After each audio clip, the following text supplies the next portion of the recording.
বাহিয়া বইয়া চলিতে হইবে এবং সংসারের অনন্তকারী দুঃখ সুখ দুঃখ বৈচিত্র্যের ভিতর দিয়া তার অফুরন্ত প্রেমরসকে আস্বাদন করিতে হইবে। সময় আসে নাই ভাবিয়া হাত ফুটাইয়া বসিয়া থাকলে চলিবে না, বা ভবিষ্যতের প্রতীক্ষায় অলস শয়নে পড়িয়া থাকাও সুফল হইবে না।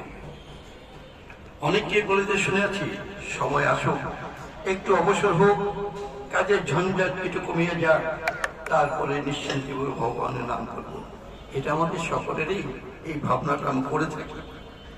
এখন সময় হয় না, এখন বয়স কম, যখন বয়স হলো তখন করবো। একথা আমরা অবশ্য সচিত্তে বলে, চিত্তেই বলে, মনে কোনো কুটিলতা কপটতা রাখিয়া তার এই কথা বলে না। কিন্তু ইহার পশ্চাতে একটা মস্ত বড় বুঝিবার ভুল রইয়া গিয়াছে, যাহা তাহাদের চোখে ধরা পড়ে নাই। একটি গান আছে, যত দিন যায় তত কাজ বাড়ে, অবসর কইতো মিলিল না। এই যে আমরা ভাবি যে একটু পরে করবো, সময় হলে করবো, আজকে এই ঝঞ্ঝাট শেষ হলো, অনেক আছে তো অনেক আরো অনেক সমস্যা এসে দাঁড় করে যায়, তখন নাম করার সময় আর পায় না।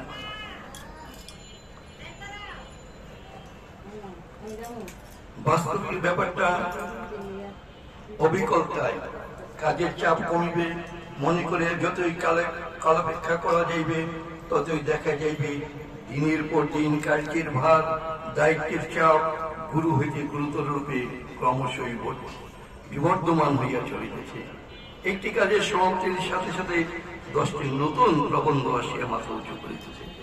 যেটা বললাম, আমরা ভাবছি যে কাজটা শেষ হয়ে যাবে, একটা শেষ হতে না হতেই আরো 10টা কাজ এসে মাথায় চাপে, যে এটার পর এটা করবো, এটার পর এটা করবো।